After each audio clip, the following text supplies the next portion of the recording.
ਤੇ ਤੁਸੀਂ ਬਾਉਂਸਿੰਗ ਲਾਈਨ ਦੀ ਜਦੋਂ ਗੱਲ ਕੀਤੀ ਜਾਵੇ ਤਾਂ ਬਾਉਂਸਰ ਤਾਂ ਹਾਲਾਂਕਿ ਮੁੰਡਿਆਂ ਨੂੰ ਵੀ ਜਿਹੜਾ ਕਰਦੇ ਆ ਇਜਾਜ਼ਤ ਨਹੀਂ ਦਿੰਦੇ ਕਿ ਤੂੰ ਬਾਉਂਸਰ ਬਣ, ਕਿਉਂਕਿ ਇਹਦੇ ਵਿੱਚ ਲੜਾਈ ਝਗੜੇ ਦੇ ਬਹੁਤ ਸਾਰੇ ਕੇਸ ਹੈ। ਫਿਰ ਤੁਸੀਂ ਕੁੜੀ ਹੋ ਕੇ ਕਿਵੇਂ ਬਾਉਂਸਿੰਗ ਲਾਈਨ ਦੇ ਵਿੱਚ ਆ ਗਏ? ਮੈਂ ਸਰ ਬਾਉਂਸਰ ਲਾਈਨ 'ਚ ਇਸ ਕਰਕੇ ਆਈ ਹਾਂ, ਕਦੋਂ ਮੇਰੀ ਮੈਰਿਜ ਹੋ ਗਈ ਸੀ। ਮੈਰਿਜ ਤੋਂ ਬਾਅਦ 2 ਬੱਚੇ ਹੋਣ ਤੋਂ ਬਾਅਦ ਮੇਰਾ ਡਿਵੋਰਸ ਹੋ ਗਿਆ ਸੀ।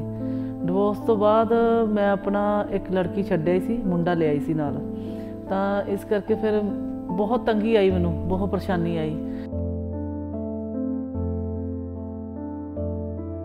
ਘਰਦਿਆਂ ਨੇ ਐਕਚੁਅਲੀ ਮੈਨੂੰ ਰੱਖਿਆ ਹੀ ਨਹੀਂ ਉਹਨਾਂ ਨੇ। ਅੱਛਾ। ਹਾਂਜੀ, ਰੱਖਿਆ ਨਹੀਂ ਉਹਨਾਂ ਨੇ, ਮਤਲਬ ਮੰਨਦੇ ਨਹੀਂ ਸੀ। ਉਹ ਕਹਿੰਦੇ ਡਿਵੋਰਸ ਕਰਕੇ ਆਈ ਹੈ, ਇੱਦਾਂ ਉੱਦਾਂ ਫਲਾਨਾ, ਅਸੀਂ ਨਹੀਂ ਰੱਖਣਾ ਇਹਨੂੰ। ਕਦੋਂ ਸਿਸਟਰ ਮੇਰੀ ਬਹੁਤ ਗਾਲਾਂ ਕੱਢਦੀ ਸੀ ਮੈਨੂੰ। ਬੱਚਾ ਮੈਂ ਕਿਸੇ ਦੇ ਹਵਾਲੇ ਕਰਦੀ ਸੀ ਬੱਚਾ। ਉਸ ਤੋਂ ਬਾਅਦ ਕੀ ਕਹਿੰਦੇ ਆ, ਕਈਆਂ ਨੇ ਸੰਭਾਲਣਾ, ਕਈਆਂ ਨੇ ਨਹੀਂ ਸੰਭਾਲਣਾ। ਮੇਰੇ ਸਕਿਆਂ ਨੇ ਨਹੀਂ ਸੰਭਾਲਿਆ ਤਾਂ ਫਿਰ ਬਗਾਨੇ ਕਿੱਥੋਂ ਸੰਭਾਲ ਲੂਗੇ। ਮੈਂ ਡਾਂਸ ਕਰ ਰਹੀ ਸੀ, ਉਹਨੇ ਫੜ ਕੇ ਬਦਰੀ ਖਿੱਚੀ ਸੀ ਮੇਰੇ ਲਹਿੰਗੇ ਦੀ, ਤਾਂ ਉਸ ਟਾਈਮ ਮੈਂ ਉਸ ਮੁੰਡੇ ਨੂੰ ਕੁੱਟਿਆ ਬਹੁਤ ਸੀ। ਤਾਂ ਉਹ ਕਹਿੰਦੇ ਬਾਉਂਸਰ ਹੀ ਲਾਈਨ ਹੋਣੀ ਚਾਹੀਦੀ, ਇਹਨੂੰ ਇਹ ਬਾਉਂਸਰ ਹੋਣੀ ਚਾਹੀਦੀ ਆ। ਮੁੰਡਿਆਂ ਨਾਲ ਬਹੁਤ ਬੜੀ ਪਾਹ ਪਈ ਹੈ, ਕਈ ਵੇਲੇ ਥੱਪੜ ਵੀ ਮਾਰਤੇ, ਕਈ ਵੇਲੇ ਮਾਰ ਵੀ ਦਿੱਤਾ ਕਾਫੀ। ਇੱਦਾਂ ਮਤਲਬ ਕਾਫੀ ਲੜਾਈ ਹੋਈ ਹੈ ਮੁੰਡਿਆਂ ਨਾਲ ਮੇਰੀ।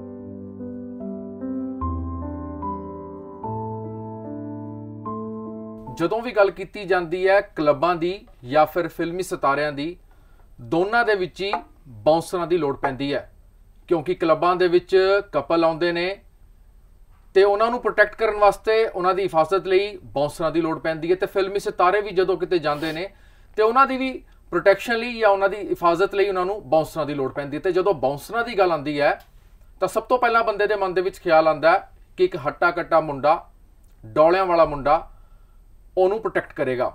ਲੇਕਿਨ ਦੂਜੇ ਪਾਸੇ ਲੇਡੀ ਬਾਉਂਸਰਸ ਵੀ ਹੁੰਦੀਆਂ ਨੇ, ਉਹਨਾਂ ਨੂੰ ਜ਼ਿਆਦਾਤਰ ਕੀ ਅੱਗੇ ਨਹੀਂ ਲੈ ਕੇ ਆਇਆ ਜਾਂਦਾ।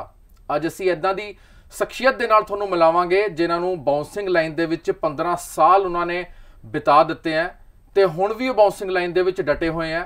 ਤੇ ਉਹਨਾਂ ਨੇ ਵਿੱਚ ਕਿਹੜੇ ਕੰਮ ਕੀਤੇ, ਕਿਵੇਂ ਉਹ ਇਸ ਬਾਉਂਸਿੰਗ ਇੰਡਸਟਰੀ ਦੇ ਵਿੱਚ ਆਏ, ਅੱਜ ਅਸੀਂ ਗੱਲਬਾਤ ਕਰਾਂਗੇ ਰੂਪਾਲੀ ਦੇ ਨਾਲ। ਰੂਪਾਲੀ ਜੀ, ਸਭ ਤੋਂ ਪਹਿਲਾਂ ਤੁਹਾਡਾ ਸਵਾਗਤ ਹੈ ਪੰਜਾਬ ਟੂਡੇ ਦੇ ਉੱਤੇ। Thank you. ਰੂਪਾਲੀ ਜੀ, ਗੱਲ ਦੱਸੋ, ਸਭ ਤੋਂ ਪਹਿਲਾਂ ਅਸੀਂ ਜਾਣਨਾ ਚਾਹਾਂਗੇ ਤੁਹਾਡੇ ਪਰਿਵਾਰ ਦੇ ਵਿੱਚ ਕੌਣ-ਕੌਣ ਹੈ? ਮੇਰੇ ਪਰਿਵਾਰ 'ਚ ਡੈਡੀ ਤੋਂ ਡੈਥ ਹੋ ਗਈ ਹੈ ਔਰ ਮੰਮੀ ਹੈ।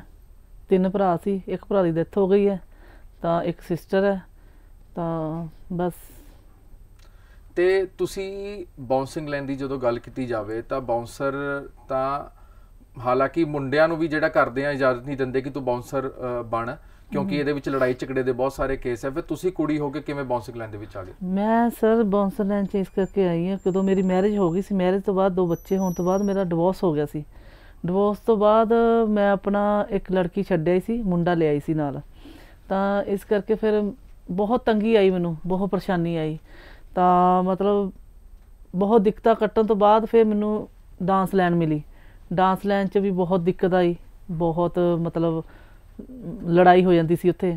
ਮਤਲਬ ਮੈਂ ਇੱਕ ਵਾਰੀ ਸ਼ੋਅ 'ਤੇ ਗਈ ਤਾਂ ਕੁੜੀ ਸੀ ਮੇਰੀ ਫਰੈਂਡ, ਅੰਬਾਲੇ ਸ਼ੋਅ ਸੀ, ਤਾਂ ਪਟਿਆਲੇ ਅੰਬਾਲੇ ਸ਼ਾਇਦ। ਤਾਂ ਉਦੋਂ ਉਸ ਜਗ੍ਹਾ 'ਤੇ ਮੈਂ ਖੜਨਾ ਸੀ, ਕਿਸ ਜਗ੍ਹਾ 'ਤੇ ਉਹ ਖੜ ਗਈ, ਤਾਂ ਸ਼ੂਟ ਹੋ ਗਈ ਸੀ।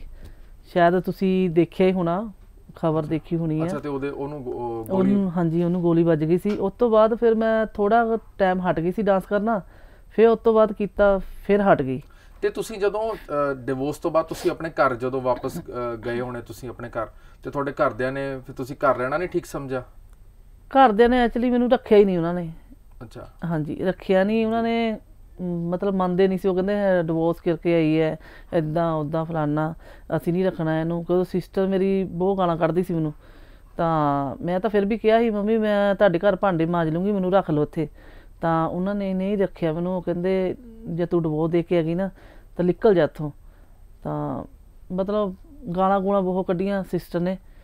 ਤਾਂ ਮਤਲਬ ਮੈਂ ਤਾਂ ਫਿਰ ਵੀ ਪਰਮਾਤਮਾ ਮੂਹਰੇ ਹੱਥ ਜੋੜਦੀ ਹਾਂ ਵੀ ਮੇਰੇ ਨਾਲ ਅੱਛਾ ਹੀ ਹੋਇਆ, ਰੱਬ ਨੇ ਅੱਛਾ ਹੀ ਕੀਤਾ ਵਾ। ਪਰ ਹਾਂ, ਜੋ ਪਰੇਸ਼ਾਨੀਆਂ ਉਹ ਤਾਂ ਚਲੋ ਇਨਸਾਨ ਦੀ ਜ਼ਿੰਦਗੀ 'ਚ ਆਉਂਦੀਆਂ, ਠੀਕ ਹੈ। ਤਾਂ ਮਤਲਬ ਬਹੁਤ ਪਰੇਸ਼ਾਨੀਆਂ ਝੱਲੀਆਂ, ਡਾਂਸ ਲਾਈਨ 'ਚ ਵੀ ਝੱਲੀਆਂ। ਫਿਰ ਉਸ ਤੋਂ ਬਾਅਦ ਭਰਾ ਮਿਲ ਗਿਆ, ਉਸ ਤੋਂ ਬਾਅਦ ਥੋੜ੍ਹਾ ਜਿਹਾ ਤਸੱਲੀ ਹੋਈ ਦਿਲ ਨੂੰ ਵੀ ਮੇਰਾ ਵੀ ਕੋਈ ਹੈ। ਤੁਸੀਂ ਪਹਿਲੀ ਵਾਰ ਜਦੋਂ ਤੁਸੀਂ ਆਪਣਾ ਘਰ-ਬਾਰ ਛੱਡ ਕੇ ਜਦੋਂ ਤੁਸੀਂ ਚੰਡੀਗੜ੍ਹ ਆਏ ਸੀਗੇ ਤੇ ਤੁਸੀਂ ਆਪਣਾ ਕਿਵੇਂ ਗੁਜ਼ਾਰਾ ਕੀਤਾ, ਕਿਵੇਂ ਸਭ ਤੋਂ ਪਹਿਲਾ ਕੰਮ ਤੁਸੀਂ ਕੀ ਕੀਤਾ?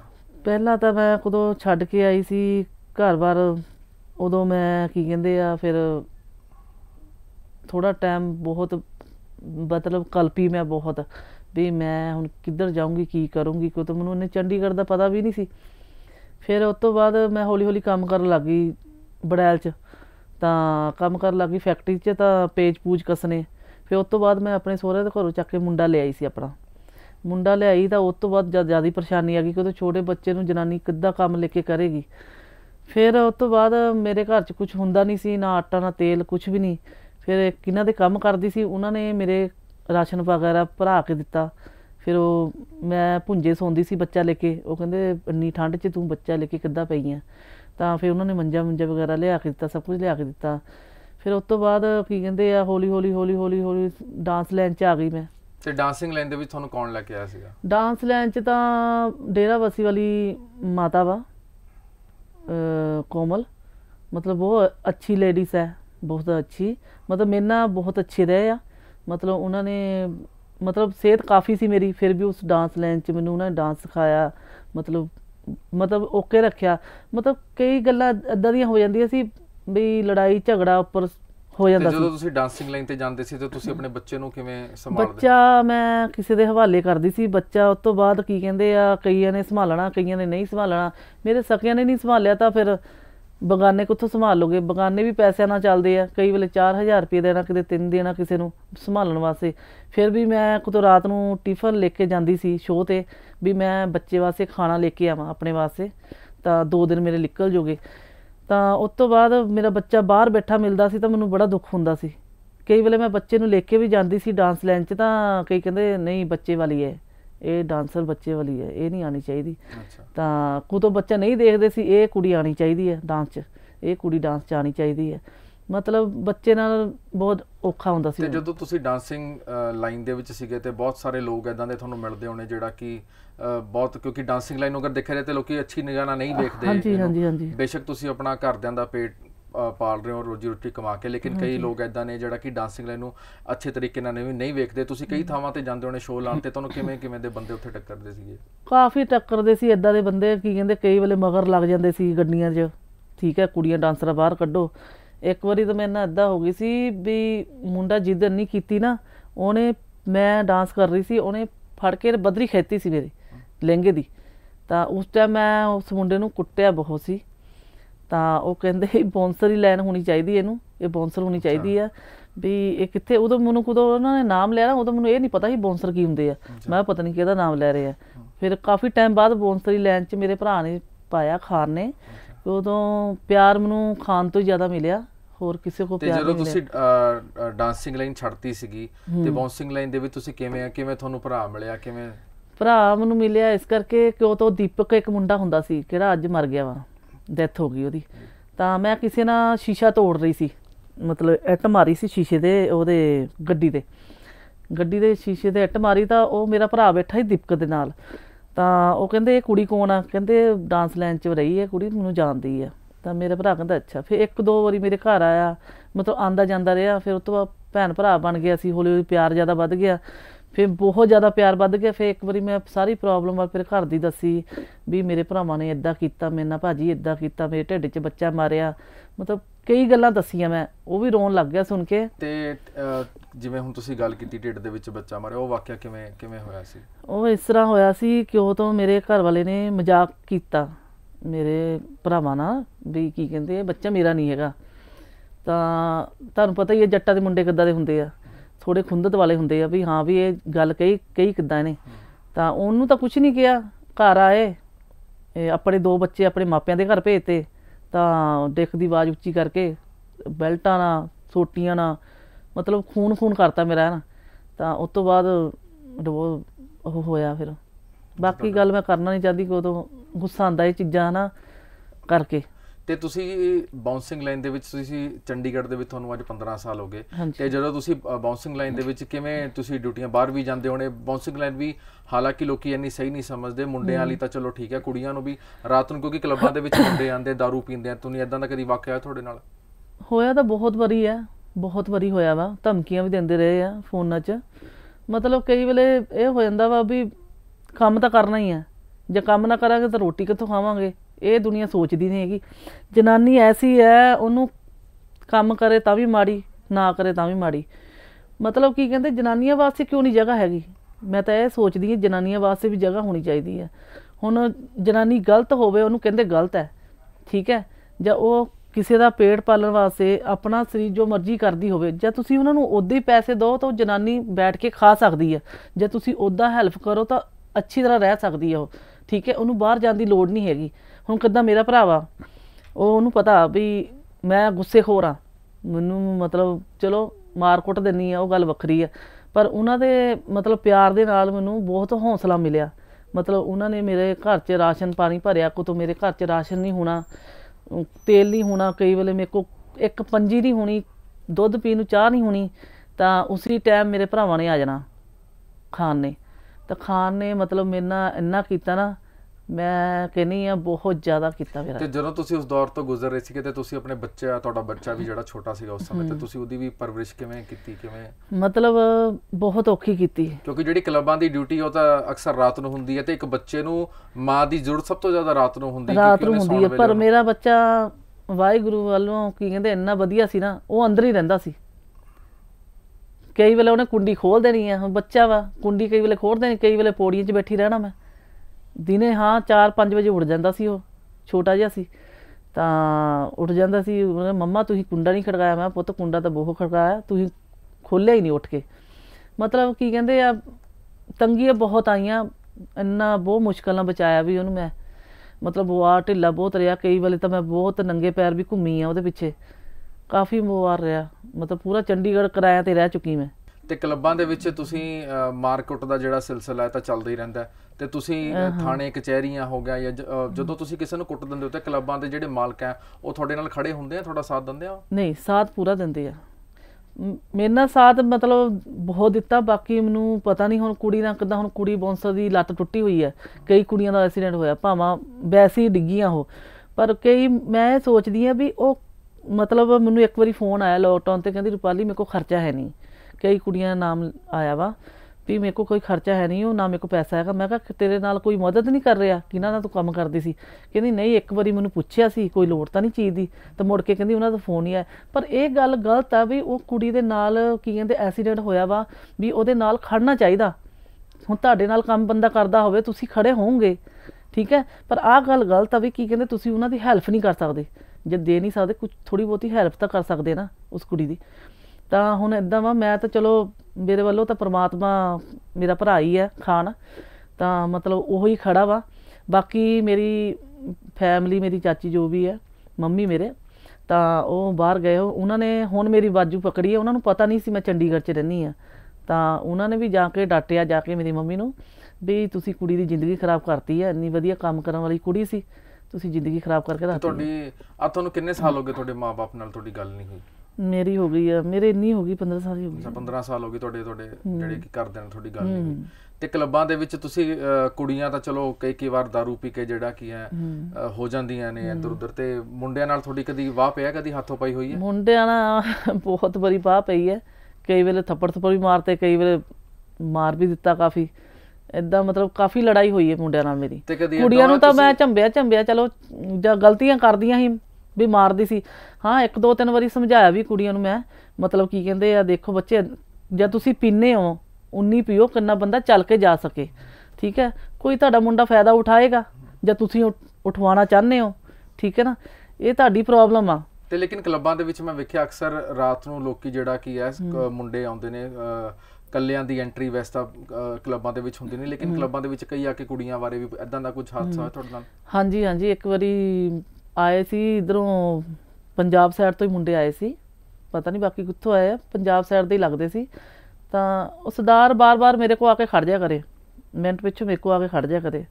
ਮੈਂ ਕਿਹਾ ਚੱਲ ਅਗਲਾ ਹਵਾ ਲੈਣ ਆ ਰਿਹਾ ਬਾਹਰ, ਮੈਂ ਇੱਦਾਂ ਕਾਊਂਟਰ 'ਤੇ ਖੜੀ ਸੀ, ਤਾਂ ਕਹਿੰਦਾ ਮੈਡਮ ਜੀ ਇੱਥੇ ਕੁਛ ਮਿਲ ਜਾਏਗਾ। ਮੈਂ ਸਮਝੀ ਨਹੀਂ, ਮੈਂ ਕਿਹਾ ਬਥੇਰਾ ਕੁਛ ਅੰਦਰ ਪੀਓ ਜਾ ਕੇ, ਦਾਰੂ ਸ਼ਹਿਰੂ ਜੋ ਮਰਜ਼ੀ ਪੀਓ, ਮੈਂ ਗੱਲ ਨਹੀਂ ਸਮਝ ਪਾਈ ਉਹਦੀ। ਫਿਰ ਕਹਿੰਦਾ ਨਹੀਂ ਕੁੜੀ ਮਿਲ ਜੂਗੀ। ਮੈਂ ਕਿਹਾ ਜੁੱਤੀਆਂ ਨਾ ਖਾ ਲਈ ਤੂੰ ਕੁੜੀ ਦੇ ਚੱਕਰ 'ਚ, ਮੈਨੂੰ ਕਿਹਨੂੰ ਪੁੱਛ ਰਿਹਾ ਤੂੰ ਪਹਿਲਾਂ ਇਹ ਦੱਸ। ਤਾਂ ਮੈਂ ਉਹਨੂੰ ਕਾਲ ਕਰਕੇ ਬੋਲਿਆ, ਮੈਂ ਕਿਹਾ ਤੇਰੀ ਭੈਣ ਦੀ, ਮੈਂ ਕਿਹਾ ਚੱਲ ਅੰਦਰ, ਮੈਂ ਕਿਹਾ ਤੈਨੂੰ ਮੈਂ ਦੱਸਦੀ ਹਾਂ। ਤਾਂ ਮੈਂ ਕਿਹਾ ਦੁਬਾਰਾ ਇਹ ਗੱਲ ਪੁੱਛ ਲਈ ਆ ਤਾਂ ਤੇਰੀ ਪੱਗ ਕਿੱਥੇ ਜਾਣੀ, ਤੂੰ ਕਿੱਥੇ ਜਾਣਾ ਇਹ ਦੇਖ ਲਈ। ਮੈਂ ਕਿਹਾ ਤੂੰ ਪੁੱਛ ਕੇ ਇਹਨੂੰ ਰਿਹਾ ਵਾ।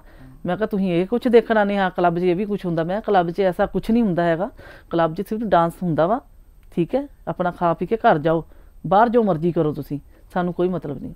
ਤੇ ਕਦੀ ਇਦਾਂ ਹੋਇਆ ਤੁਸੀਂ ਕਿਸੇ ਮੁੰਡੇ ਤੇ ਹੱਥ ਚੱਕਿਆ ਹੋਵੇ ਤੇ ਉਹ ਮੁੰਡੇ ਕੱਲ ਨੂੰ, ਜਿਵੇਂ ਮੁੰਡੇ ਪਹੁੰਚ ਜਾਂਦੇ ਆ ਮੁੰਡਿਆਂ ਨੂੰ ਕੁੱਟਣ ਵਾਸਤੇ, ਤੁਹਾਨੂੰ ਵੀ ਮੇਰੇ ਨਾਲ ਤਾਂ ਖੁੰਦਤ ਕਾਫੀ ਕੀਤੀ ਹੈ ਮੁੰਡਿਆਂ ਨੇ, ਕਾਫੀ ਮਤਲਬ ਕੀ ਕਹਿੰਦੇ ਆ ਬਾਹਰਲੇ ਮੁੰਡਿਆਂ ਨੇ ਬਹੁਤ ਕੀਤੀ ਆ।